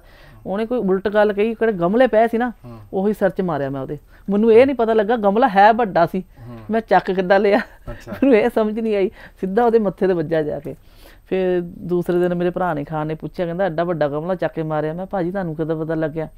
ਕਹਿੰਦਾ ਮੈਨੂੰ ਖਬਰ ਆ ਗਈ ਵੀ ਇੱਦਾਂ ਦਾ ਕਰਕੇ ਗਮਲਾ ਮਾਰਿਆ ਉਹਨੇ, ਰੁਪਾਲੀ ਨੇ ਚੱਕ ਕੇ, ਬਹੁਤ ਵੱਡਾ ਗਮਲਾ ਸੀ, ਪਤਾ ਨਹੀਂ ਕਿੱਦਾਂ ਚੱਕਿਆ। ਮੈਂ ਕਿਹਾ ਮੈਨੂੰ ਤਾਂ ਪਤਾ ਨਹੀਂ ਲੱਗਾ ਕਿਹੜੇ ਵੇਲੇ ਗਮਲਾ ਮਾਰਤਾ ਮੈਂ ਉਹਦੇ। ਤੇ ਤੁਹਾਡੀ ਜ਼ਿੰਦਗੀ ਦਾ ਜਿਹੜਾ ਸਫ਼ਰ ਇੱਥੇ ਤੱਕ ਬਾਉਂਸਿੰਗ ਤੱਕ ਪਹੁੰਚ ਗਿਆ, ਤੇ ਅੱਜ ਵੀ ਤੁਹਾਡੇ ਹੁੰਦੀ ਨਹੀਂ, ਤੁਹਾਡੇ ਘਰਦਿਆਂ ਨਾਲ ਤੁਹਾਡੀ ਗੱਲਬਾਤ ਹੁੰਦੀ ਨਹੀਂ? ਘਰਦਿਆਂ ਨੂੰ ਮੈਂ ਕਰਨਾ ਵੀ ਨਹੀਂ ਚਾਹੁੰਦੀ ਗੱਲ, ਰਹਿ ਕੀ ਗਿਆ ਵਾ। ਛੋਟਾ ਭਰਾ ਵੈਸੇ ਥੋੜ੍ਹਾ ਵਿਗੜਿਆ ਹੋਇਆ ਵਾ, ਠੀਕ ਹੈ। ਮੈਂ ਤਾਂ ਕਹਿੰਦੀ ਆਪਣੀ ਫੈਮਿਲੀ ਨੂੰ ਸੰਭਾਲਣ, ਠੀਕ ਹੈ। ਬਾਕੀ ਸਭ ਉੰਝਲੇ ਹੋਏ ਆ ਆਪਣੀ ਲਾਈਫ 'ਚ, ਸਭ ਇੱਧਰ ਉੱਧਰ ਭੱਜਦੇ ਫਿਰਦੇ ਆ। ਤੁਸੀਂ ਆਪਣੇ ਬੇਟੇ ਨਾਲ ਲੱਗ ਗਏ ਤਾਂ ਮੈਂ ਆਪਣੇ ਬੇਟੇ ਨੂੰ, ਵਧੀਆ ਗੱਲ ਆ, ਮੈਂ ਉਹਨਾਂ ਨੂੰ ਨਾਲ ਨਹੀਂ ਰੱਖਿਆ ਆਪਣੇ ਬੇਟੇ ਨੂੰ। ਉਹਨਾਂ ਨਾਲ ਜੇ ਉਹਨਾਂ ਨਾਲ ਰੱਖਿਆ ਹੁੰਦਾ ਨਾ ਮੈਂ, ਤਾਂ ਅੱਜ ਮੇਰਾ ਬੇਟਾ ਸ਼ਾਇਦ ਵਿਗੜ ਜਾਂਦਾ, ਸੁਧਰਦਾ ਨਹੀਂ, ਇਹ ਮੈਨੂੰ ਪੂਰੀ ਗਰੰਟੀ ਹੈ। ਤੇ ਆਉਣ ਵਾਲੇ ਸਮੇਂ ਦੇ ਵਿੱਚ ਜਿਵੇਂ ਤੁਸੀਂ ਕਿਹਾ, ਚਲੋ ਹੁਣ ਤਾਂ ਤੁਹਾਡਾ ਮੁੰਡਾ ਸੁੱਖ ਨਾਲ ਤੁਹਾਡੇ ਬਰਾਬਰ ਦਾ ਹੋ ਗਿਆ ਹੋਣਾ, ਲੇਕਿਨ ਆਉਣ ਵਾਲੇ ਸਮੇਂ ਦੇ ਵਿੱਚ ਇਹ ਲਾਈਨ ਜਿਹੜੀ ਬਾਉਂਸਿੰਗ ਦੀ ਲਾਈਨ ਹੈ, ਬਹੁਤੀ ਚਿਰ ਦੀ ਲਾਈਨ ਨਹੀਂ ਹੁੰਦੀ। ਫਿਰ ਤੁਸੀਂ ਅੱਗੇ ਜਾ ਕੇ ਕੀ ਸੋਚਿਆ ਕਿ ਅੱਗੇ ਜਾ ਕੇ ਕਿਹੜੀ ਲਾਈਨ ਹੋਰ ਅਪਣਾਓਗੇ? ਤੁਹਾਨੂੰ ਸੋਚਿਆ ਕਿ ਇਸੀ ਨਹੀਂ, ਇੱਦਾਂ ਦੀ ਗੱਲ ਨਹੀਂ। ਮੈਂ ਵੈਸੇ ਤੁਸੀਂ ਗੱਲ ਤਾਂ ਸਹੀ ਕਹਿ ਰਹੇ ਹੋ, ਬਿਲਕੁਲ ਵਧੀਆ ਕਹਿ ਰਹੇ ਹੋ ਵੀ ਕੀ ਕਹਿੰਦੇ ਇਹ ਸਾਰੀ ਉਮਰ ਵਾਸਤੇ ਨਹੀਂ ਰਹਿੰਦਾ, ਪਰ ਪਰਮਾਤਮਾ ਮੈਨੂੰ ਸਹੀ ਰੱਖੇਗਾ, ਕਿੱਥੇ ਵੀ ਰੱਖੇਗਾ। ਪਰ ਮੈਂ ਆਪਣੇ ਬੇਟੇ ਨੂੰ ਵੀ ਇਹੀ ਗੱਲ ਕਹੀ ਹੈ, ਮੈਂ ਕਿਹਾ ਬੇਟੇ ਮੇਰੀ ਗੱਲ ਸੁਣ, ਮੈਨੂੰ ਬਦਨਾਮੀ ਵਾਲਾ ਕੋਈ ਕੰਮ ਨਹੀਂ ਚਾਹੀਦਾ। ਉਹ ਡਰਦਾ ਇੰਨਾ ਨਾ ਮੇਰੇ ਤੋਂ, ਮੈਂ ਹੁਣੀ ਫੋਨ ਮਾਰੂੰਗੀ ਨਾ ਤਾਂ ਹੁਣੀ ਕਹੂਗਾ ਮੰਮੀ ਜੀ ਸਤਿ ਸ਼੍ਰੀ ਅਕਾਲ ਜੀ। ਮੈਂ ਕਿਹਾ ਸਤਿ ਸ਼੍ਰੀ ਅਕਾਲ। ਮੈਂ ਕਿਹਾ ਕੋਈ ਸ਼ਿਕਾਇਤ ਨਹੀਂ ਮਿਲਣੀ ਚਾਹੀਦੀ। ਤੁਹਾਡੇ ਬੇਟੇ ਨੇ ਵੀ ਤੁਹਾਡੇ ਕਿੱਸੇ ਸੁਣੇ ਹੋਏ ਇੱਦਾਂ ਦੇ? ਉਹ ਤਾਂ ਡਰਦਾ, ਉਹਨੂੰ ਪਤਾ। ਇੱਕ ਵਾਰੀ ਥੋੜ੍ਹਾ ਜਿਹਾ ਬਾਹਰ ਰਹਿ ਗਿਆ ਮੁੰਡਾ ਮੇਰਾ, ਹੁਣ ਤਾਂ ਪਿੰਡ ਛੱਡਿਆ ਹੋਇਆ ਮੈਂ, ਬਾਹਰ ਰਹਿ ਗਿਆ। ਤਾਂ ਮੈਂ ਉਹਨੂੰ ਨਾ, ਡੈਡੀ ਦਾ ਫੋਨ ਆਇਆ ਮੈਨੂੰ, ਕਹਿੰਦਾ ਕੁੜੀਏ ਹਰੇ ਮੁੰਡਾ ਘਰ ਨਹੀਂ ਆਇਆ ਹੈਗਾ, ਵੀ ਪੁੱਛ ਤਾਂ ਜਰਾ। ਮੈਂ ਡੈਡੀ ਤੁਹਾਡੇ ਕੋਲ ਫੋਨ ਆ, ਤੁਸੀਂ ਪੁੱਛੋ, ਤੁਹਾਡੇ ਕੋਲ ਰਹਿੰਦਾ ਨਾ, ਤੁਸੀਂ ਪੁੱਛੋ। ਤਾਂ ਉਹ ਕਿਤੇ ਨਾ ਬਾਲ ਬੂਲ ਕਟਿੰਗ ਕਰਵਾਉਣ ਚੱਲ ਗਿਆ, ਥੋੜ੍ਹਾ ਲੇਟ ਹੋ ਗਿਆ। ਘਰ ਦੀ ਦੁਕਾਨ ਆ ਨਾ ਬਾਹਰ ਸੜਕ ਦੇ ਉੱਪਰ, ਤਾਂ ਉਹ ਡੈਡੀ ਨੂੰ ਇਹ ਹੁੰਦਾ ਵੀ ਮੈਨੂੰ ਦੱਸ ਕੇ ਜਾਵੇ। ਤਾਂ ਆ ਪਿੱਛੇ ਜਿਹੀ ਗੱਲ ਆ, ਥੋੜ੍ਹੇ ਦਿਨ ਹਫ਼ਤਾ ਕੁ ਹੋ ਗਿਆ। ਤਾਂ ਮੈਂ ਥੋੜ੍ਹਾ ਜਿਹਾ ਉਲਟ ਬੋਲ ਗਈ। ਮੈਂ ਇੱਦਾਂ ਬੱਚੇ ਨਾਲ ਕਦੀ ਬੋਲਣਾ ਨਹੀਂ ਚਾਹੁੰਦੀ ਹੈਗੀ, ਪਰ ਉਸ ਟਾਈਮ ਮੈਨੂੰ ਗੁੱਸਾ ਆ ਰਿਹਾ। ਮੈਂ ਕਿਹਾ ਮੈਂ ਕੰਮ ਕਰਾਂ ਜਾਂ ਹੁਣ ਤੈਨੂੰ ਦੇਖਾਂ, ਹੁਣ ਤੂੰ ਐਡਾ ਵੱਡਾ ਹੋ ਗਿਆ ਵਾ, ਤਾਂ ਥੋੜ੍ਹਾ ਜਿਹਾ ਤੂੰ ਆਪਣੇ ਆਪ ਪੁੱਛ ਕੇ ਜਾਇਆ ਕਰ ਕਿੱਥੇ ਜਾਣਾ ਹੁੰਦਾ ਬੇਟੇ। ਤਾਂ ਮੈਂ ਉਸ ਟਾਈਮ ਥੋੜ੍ਹਾ ਜਿਹਾ ਗਲਤ ਬੋਲ ਗਈ। ਪਾਲੀ ਸਰ, ਮੇਰੇ ਸਰ ਆ ਨਾ ਕਿਹੜੇ ਪਾਰਾ ਵਾਲੇ, ਉਹ ਕਹਿੰਦੇ ਰੁਪਾਲੀ ਇੱਦਾਂ ਨਹੀਂ ਬੋਲੀ ਜਾਂਦਾ। ਮੈਂ ਸਰ ਮੈਂ ਪਹਿਲੀ ਵਾਰ ਬੋਲੀ ਹਾਂ, ਥੋੜ੍ਹਾ ਬੱਚੇ ਨੂੰ ਡਰ ਰਵੇ। ਮੈਨੂੰ ਇਹ ਹੁੰਦਾ ਬੱਚੇ ਨੂੰ ਡਰ ਰਹਿਣਾ ਬਹੁਤ ਜ਼ਰੂਰੀ ਗੱਲ ਆ ਮਾਂ ਦਾ, ਠੀਕ ਹੈ ਨਾ। ਹੁਣ ਮਾਂ ਵੀ ਮੈਂ ਵਾਂ, ਪਿਓ ਵੀ ਮੈਂ ਵਾਂ, ਮੈਨੂੰ ਸਾਰਾ ਕੁਝ ਦੇਖਣਾ ਪੈਂਦਾ। ਬੱਚਾ ਜੋ ਚੀਜ਼ ਮੰਗਦਾ, ਜੋ ਹਰੇਕ ਚੀਜ਼ ਮੈਂ ਉਹਨੂੰ ਮਤਲਬ ਕਮੀ ਨਹੀਂ ਹੋਣ ਦਿੱਤੀ। ਹਾਂ ਇਹ ਗੱਲ ਦਾ ਤੁਸੀਂ ਆਪਣੀ ਲਾਈਫ ਦੇ ਵਿੱਚ ਸੰਤੁਸ਼ਟ ਹੋ ਜਿਹੜਾ ਤੁਸੀਂ ਕੰਮ ਕਰ ਰਹੇ ਹੋ? ਵਧੀਆ, ਓਕੇ। ਤੁਹਾਨੂੰ ਇਹ ਬਾਉਂਸਿੰਗ ਲਾਈਨ ਜੱਜ ਗਈ? ਮਤਲਬ ਮੇਰੇ ਭਰਾ ਖੜੇ ਮੇਰੇ ਨਾਲ, ਕਿਹਨਾਂ ਨਾਲ ਮੈਂ ਕੰਮ ਕਰਦੀ ਹਾਂ, ਅਖਲ ਭਾਜੀ ਹੈ, ਠੀਕ ਹੈ, ਉਹ ਮੇਰਾ ਬਹੁਤ ਕਰਦੇ। ਮਤਲਬ ਕਿੰਨੇ ਵੀ ਮੇਰੇ ਭਰਾ ਬਣੇ ਹੋਏ ਨਾ, ਮੇਰੇ ਨਾਲ ਮੋਢਾ ਲਾਇਆ ਹੋਇਆ ਜ਼ਿਆਦਾ ਖਾਨ ਭਾਜੀ ਨੇ, ਪਹਿਲਾਂ ਖਾਨ ਭਾਜੀ ਹੈ।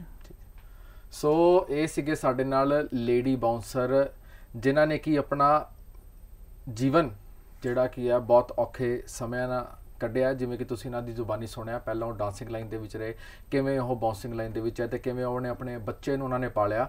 ਤੁਸੀਂ ਸਭ ਕੁਝ ਸੁਣ ਚੁੱਕਿਆ, ਤੇ ਹੋਰ ਵੀ ਇੱਦਾਂ ਦੀਆਂ ਕਾਫੀ ਕਹਾਣੀਆਂ ਤੁਹਾਡੇ ਅੱਗੇ ਲੈ ਕੇ ਆਵਾਂਗੇ। ਨਵੀਂ ਸ਼ਖਸੀਅਤਾਂ ਦੇ ਨਾਲ ਤੁਹਾਨੂੰ ਮਿਲਾਵਾਂਗੇ, ਉਹਨਾਂ ਦੀ ਜ਼ਿੰਦਗੀ ਨਾਲ ਤੁਹਾਨੂੰ ਮਿਲਾਵਾਂਗੇ। ਉਦੋਂ ਤੱਕ ਸਾਡੇ ਨਾਲ ਬਣੇ ਰਹੋ। ਸਤਿ ਸ਼੍ਰੀ ਅਕਾਲ।